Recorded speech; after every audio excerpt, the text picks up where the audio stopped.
ಸ್ನೇಹಿತರೆ, ಇವತ್ತು ಅಂದರೆ ದಿನಾಂಕ 27/1/2019 ನಡೆದ ಸಿವಿಲ್ ಪೊಲೀಸ್ ಕಾನ್ಸ್ಟೇಬಲ್ ಪರೀಕ್ಷೆಯ ಪ್ರಶ್ನೆ ಪತ್ರಿಕೆಯನ್ನು ನೋಡೋಣ. ಇದು ಪ್ರಶ್ನೆ ಪತ್ರಿಕೆ ವರ್ಷನ್ ಇ. ಇದರಲ್ಲಿ ನಾನು ಪ್ರಶ್ನೆ ಸಂಖ್ಯೆ 1ರಿಂದ 50ರವರೆಗಿನ ಪ್ರಶ್ನೆಗಳ ಸರಿ ಉತ್ತರಗಳನ್ನು ಡಿಸ್ಕಸ್ ಮಾಡಿದ್ದೀನಿ. ಪಾರ್ಟ್ 2ರಲ್ಲಿ ಉಳಿದ ಅಂದರೆ 51ರಿಂದ 100ರವರೆಗಿನ ಪ್ರಶ್ನೆಗಳಿಗೆ ಸರಿ ಉತ್ತರವನ್ನು ನೋಡೋಣ.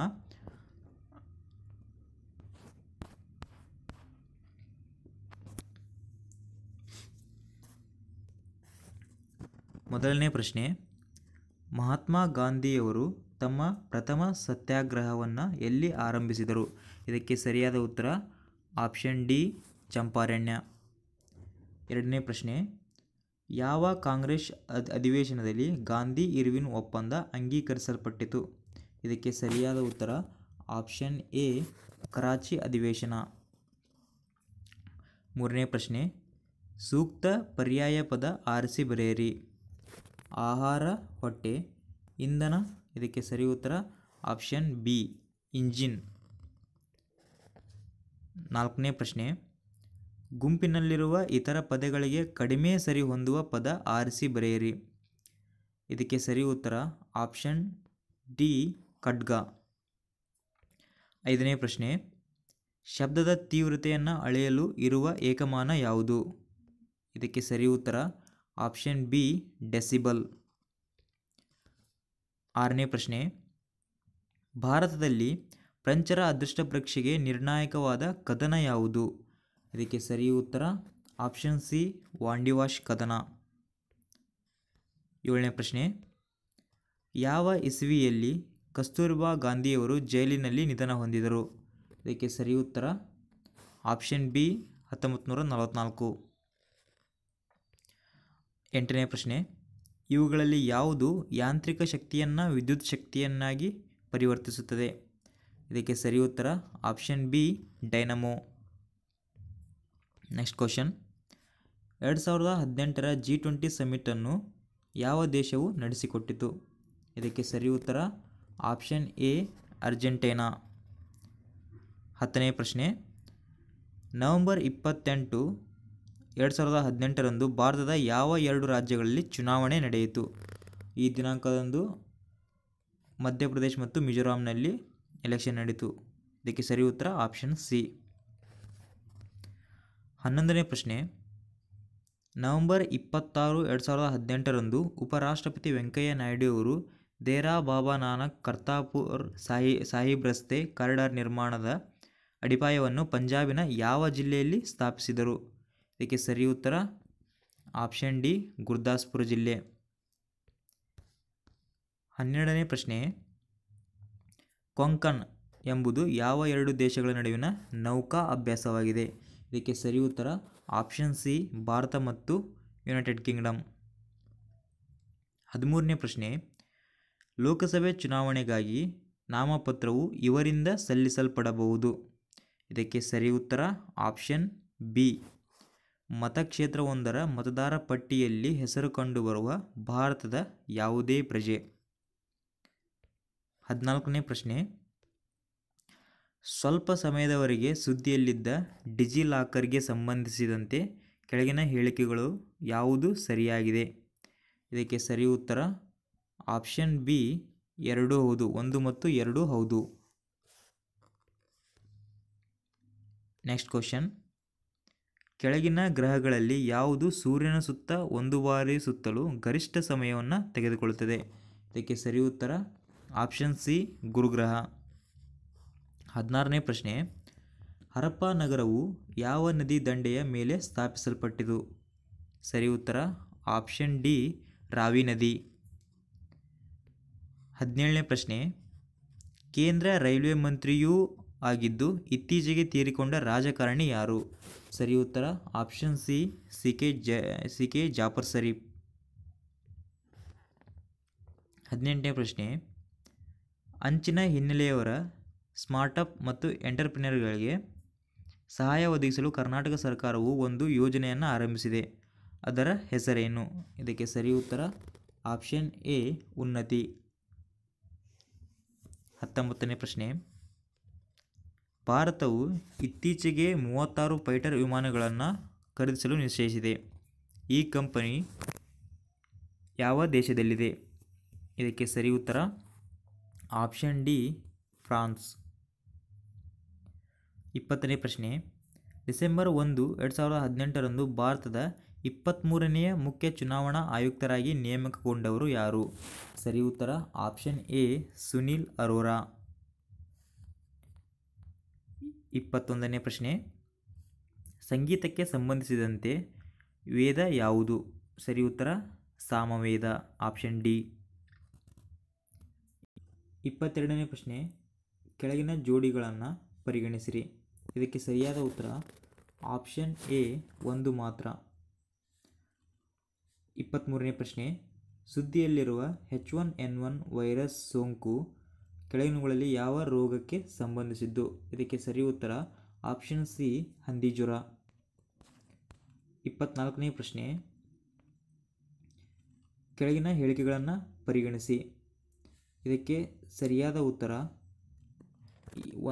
ಆಪ್ಷನ್ ಸಿ 1 ಮತ್ತು 2ರಲ್ಲಿ ಯಾವುದೂ ಅಲ್ಲ. 25ನೇ ಪ್ರಶ್ನೆ. George H.W. ಬುಷ್ ರವರು ತಮ್ಮ 94ನೇ ವಯಸ್ಸಿನಲ್ಲಿ ತೀರಿಕೊಂಡರು. ಅವರು ಯಾವ ದೇಶದ ಮಾಜಿ ರಾಷ್ಟ್ರಪತಿಗಳಾಗಿದ್ದರು? ಇದಕ್ಕೆ ಸರಿಯಾದ ಉತ್ತರ ಆಪ್ಷನ್ ಸಿ USA. 26ನೇ ಪ್ರಶ್ನೆ. ಇತ್ತೀಚೆಗೆ ಫ್ರಾನ್ಸ್ನ ಅತ್ಯುನ್ನತ ನಾಗರಿಕ ಪ್ರಶಸ್ತಿಯಿಂದ ಗೌರವಿಸಲ್ಪಟ್ಟವರು ಯಾರು? ಇದಕ್ಕೆ ಸರಿಯಾದ ಉತ್ತರ ಆಪ್ಷನ್ ಎ ಅಜಿಮ್ ಪ್ರೇಮ್ಜಿ. 27ನೇ ಪ್ರಶ್ನೆ. ಉತ್ತರ ಪ್ರದೇಶದ ಮುಖ್ಯಮಂತ್ರಿಯಾದ ಯೋಗಿ ಆದಿತ್ಯನಾಥರು ಇತ್ತೀಚೆಗೆ ಯಾವ ಜಿಲ್ಲೆಯನ್ನು ಅಯೋಧ್ಯ ಎಂದು ಮರು ಹೆಸರಿಸಿದರು? ಇದಕ್ಕೆ ಸರಿ ಉತ್ತರ ಆಪ್ಷನ್ ಬಿ ಫೈಜಾಬಾದ್. 28ನೇ ಪ್ರಶ್ನೆ. 2011ರ ಜನಗಣತಿಯ ಅನುಸಾರ ಅತಿ ಹೆಚ್ಚು ಜನಸಂಖ್ಯೆ ಹೊಂದಿರುವ ರಾಜ್ಯ ಯಾವುದಾಗಿತ್ತು? ಇದಕ್ಕೆ ಸರಿಯಾದ ಉತ್ತರ ಆಪ್ಷನ್ ಡಿ ಉತ್ತರ ಪ್ರದೇಶ. 29ನೇ ಪ್ರಶ್ನೆ. ಪಾದ ಮತ್ತು ಬಾಯಿ ರೋಗ ಸಾಮಾನ್ಯವಾಗಿ ಕಂಡುಬರುವುದು? ಆಪ್ಷನ್ ಡಿ ಜಾನುವಾರುಗಳಲ್ಲಿ. 30ನೇ ಪ್ರಶ್ನೆ. ಕೆಳಗಿನ ಪರ್ವತ ಶ್ರೇಣಿಗಳಲ್ಲಿ ಯಾವುದು ಭಾರತದಲ್ಲಿನ ಒಂದು ರಾಜ್ಯದ ಮೇಲೆ ಮಾತ್ರ ಹರಡಿರುತ್ತದೆ? ಸರಿ ಉತ್ತರ ಆಪ್ಷನ್ ಬಿ ಅಜಂತ. 31ನೇ ಪ್ರಶ್ನೆ. ಬಸಿದಿ ಧಾರ್ಮಿಕ ಶಬ್ದವು ಡ್ಯಾಶ್ ರೊಂದಿಗೆ ನಂಟನ್ನು ಹೊಂದಿದೆ? ಇದಕ್ಕೆ ಸರಿ ಉತ್ತರ ಆಪ್ಷನ್ ಬಿ ಜೈನ ಧರ್ಮ. 32ನೇ ಪ್ರಶ್ನೆ.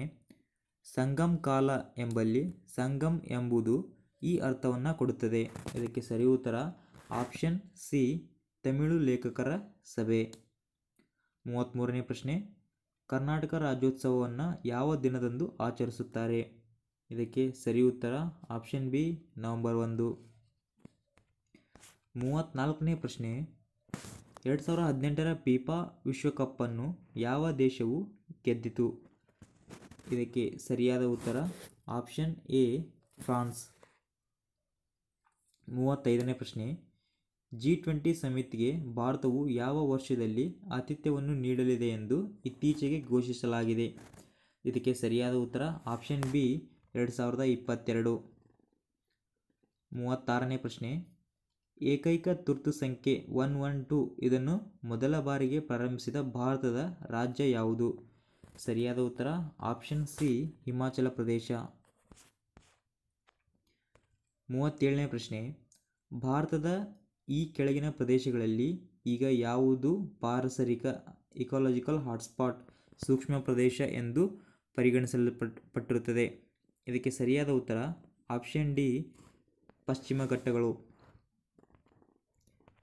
38ನೇ ಪ್ರಶ್ನೆ. ಕೆಳಗಿನಗಳಲ್ಲಿ ಯಾವುದು ಜಾಗತಿಕ ತಾಪಮಾನಕ್ಕೆ ಪ್ರಮುಖ ಕಾರಣ ಎಂದು ಪರಿಗಣಿಸಲ್ಪಟ್ಟಿದೆ? ಇದಕ್ಕೆ ಸರಿಯಾದ ಉತ್ತರ ಆಪ್ಷನ್ ಬಿ ಹಸಿರುಮನೆ ಪರಿಣಾಮ. 39ನೇ ಪ್ರಶ್ನೆ. ಈ ಕೆಳಗಿನ ಹೇಳಿಕೆಗಳಲ್ಲಿ ಯಾವುದು ಸರಿಯಾಗಿದೆ? ಲೋಕಸಭೆಯಲ್ಲಿ ಬಾಕಿ ಇರುವ ಒಂದು ಬಿಲ್ ಅಧಿವೇಶನದ ಮುಕ್ತಾಯದ ನಂತರ ರದ್ದಾಗುತ್ತದೆ. ಇದು ತಪ್ಪು. ಲೋಕಸಭೆಯಲ್ಲಿ ಅಂಗೀಕೃತಗೊಳ್ಳದೆ ರಾಜ್ಯಸಭೆಯಲ್ಲಿ ಬಾಕಿ ಇರುವ ಬಿಲ್ಲೊಂದು ಲೋಕಸಭೆಯ ವಿಸರ್ಜನೆಯ ನಂತರ ರದ್ದಾಗುವುದಿಲ್ಲ. ಎರಡನೇದು ಮಾತ್ರ ಸರಿಯಾಗಿದೆ. ಹಾಗಾಗಿ ಆಪ್ಷನ್ ಡಿ ಸರಿಯಾದ ಉತ್ತರ. 40ನೇ ಪ್ರಶ್ನೆ. ಈ ಕೆಳಗಿನ ಹೇಳಿಕೆಗಳನ್ನು ಪರಿಗಣಿಸಿರಿ. 1ನೇದು, ರಾಜ್ಯವೊಂದರಲ್ಲಿ ಮುಖ್ಯ ಕಾರ್ಯದರ್ಶಿಯವರು ಆ ರಾಜ್ಯದ ರಾಜ್ಯಪಾಲರಿಂದ ನೇಮಿಸಲ್ಪಡುತ್ತಾರೆ. ಇದು ಸರಿಯಾಗಿದೆ. ಏಕೆಂದರೆ ಮುಖ್ಯ ಕಾರ್ಯದರ್ಶಿಯನ್ನು ಮುಖ್ಯಮಂತ್ರಿಗಳ ಆದೇಶದ ಮೇರೆಗೆ ಅಥವಾ ಸಲಹೆಯ ಮೇರೆಗೆ ರಾಜ್ಯಪಾಲರು ನೇಮಿಸ್ತಾರೆ. 2ನೇದು, ರಾಜ್ಯವೊಂದರಲ್ಲಿ ಮುಖ್ಯ ಕಾರ್ಯದರ್ಶಿಯವರು ಒಂದು ನಿಗದಿತ ಸೇವಾವಧಿಯನ್ನು ಹೊಂದಿರುತ್ತಾರೆ. ಇದು 2ನೇದು ತಪ್ಪಾಗುತ್ತೆ. ಯಾಕೆಂದರೆ ಮುಖ್ಯ ಕಾರ್ಯದರ್ಶಿಯವರಿಗೆ ಒಂದು ನಿರ್ದಿಷ್ಟವಾದ ಟೈಮ್ ಪೀರಿಯಡ್ ಇರಲ್ಲ ಸೇವಾವಧಿಗೆ. ಹಾಗಾಗಿ 2ನೇ ತಪ್ಪಾಗಿರುತ್ತೆ. 1 ಮಾತ್ರ ಸರಿಯಾಗಿರುತ್ತೆ. ಇದಕ್ಕೆ ಸರಿ ಉತ್ತರ ಆಪ್ಷನ್ ಎ 1 ಮಾತ್ರ. 41ನೇ ಪ್ರಶ್ನೆ. ಕರ್ನಾಟಕದ ಮೊದಲ ಮುಖ್ಯಮಂತ್ರಿ ಯಾರಾಗಿದ್ದರು? ಸರಿ ಉತ್ತರ ಆಪ್ಷನ್ ಸಿ ಕೆ ಚೆಂಗಲರಾಯ. 42ನೇ ಪ್ರಶ್ನೆ. ಆರಂಭಿಕ ಚಾಲುಕ್ಯರ ಎರಡನೇ ರಾಜಧಾನಿಯಾಗಿದ್ದ ಬಾದಾಮಿಯನ್ನು ಹಿಂದಿನ ದಿನಗಳಲ್ಲಿ ಏನೆಂದು ಕರೆಯುತ್ತಿದ್ದರು? ಇದಕ್ಕೆ ಸರಿ ಉತ್ತರ ಆಪ್ಷನ್ ಎ ವಾತಾಪಿ. 43ನೇ ಪ್ರಶ್ನೆ. ಜೋಗ ಜಲಪಾತವು ಯಾವ ನದಿಯ ಮೇಲಿದೆ? ಇದಕ್ಕೆ ಸರಿ ಉತ್ತರ ಆಪ್ಷನ್ ಎ ಶರಾವತಿ. 44ನೇ ಪ್ರಶ್ನೆ. ಕರ್ನಾಟಕದಲ್ಲಿರುವ ಅತಿ ಎತ್ತರದ ಶಿಖರ ಯಾವುದು? ಸರಿ ಉತ್ತರ ಆಪ್ಷನ್ ಬಿ ಮುಳ್ಳಯ್ಯನಗಿರಿ. 45ನೇ ಪ್ರಶ್ನೆ. ಪೆನ್ಸಿಲಿನ್ ಕಂಡುಹಿಡಿದವರು ಯಾರು? ಇದಕ್ಕೆ ಸರಿಯಾದ ಉತ್ತರ ಆಪ್ಷನ್ ಡಿ ಅಲೆಕ್ಸಾಂಡರ್ ಫ್ಲೆಮಿಂಗ್. 46ನೇ ಪ್ರಶ್ನೆ. ಕೆಳಗಿನವುಗಳಲ್ಲಿ ಯಾವುದು ಬಾರಕ್ ಕಣಿವೆಯ ಒಂದು ಪ್ರಮುಖ ಬೆಳೆಯಾಗಿರುತ್ತದೆ? ಬಾರಕ್ ಕಣಿವೆ ಬರೋದು ಅಸ್ಸಾಂ ಕಡೆ. ಹಾಗಾಗಿ ಇದಕ್ಕೆ ಸರಿಯಾದ ಉತ್ತರ ಚಹಾ. 47ನೇ ಪ್ರಶ್ನೆ. ಚಂದ್ರಗುಪ್ತ ಮೌರ್ಯನ ಪ್ರಧಾನಮಂತ್ರಿ ಯಾರಾಗಿದ್ದರು? ಸರಿ ಉತ್ತರ ಆಪ್ಷನ್ ಎ ಕೌಟಿಲ್ಯ. 48ನೇ ಪ್ರಶ್ನೆ. ಬುದ್ಧನ ಆಕೃತಿಯನ್ನು ಹೊಂದಿದ ನಾಣ್ಯಗಳನ್ನು ಚಲಾವಣೆಗೆ ತಂದ ಅಥವಾ ಪರಿಚಯಿಸಿದ ರಾಜನು ಯಾರಾಗಿದ್ದ? ಇದಕ್ಕೆ ಸರಿ ಉತ್ತರ ಆಪ್ಷನ್ ಬಿ ಕನಿಷ್ಕ. 49ನೇ ಪ್ರಶ್ನೆ. ಈಡನ್ ಗಾರ್ಡನ್ಸ್ ಯಾವ ನಗರದಲ್ಲಿರುವ ಪ್ರಸಿದ್ಧ ಕ್ರೀಡಾಂಗಣದ ಹೆಸರಾಗಿದೆ? ಇದಕ್ಕೆ ಸರಿಯಾದ ಉತ್ತರ ಆಪ್ಷನ್ ಬಿ ಕೋಲ್ಕತ್ತಾ. 50ನೇ ಪ್ರಶ್ನೆ. ಈ ಕೆಳಗಿನವುಗಳಲ್ಲಿ ಯಾವ ನೃತ್ಯ ಶೈಲಿಯು ಅದಕ್ಕೆ ಸಂಬಂಧಿಸಿದ ರಾಜ್ಯದೊಂದಿಗೆ ಸರಿಯಾಗಿ ಹೊಂದಾಣಿಕೆಯಾಗಿಲ್ಲ? ಇದಕ್ಕೆ ಸರಿ ಉತ್ತರ ಆಪ್ಷನ್ ಬಿ ಮೋಹಿನಿಯಟ್ಟಂ ಆಂಧ್ರ ಪ್ರದೇಶ.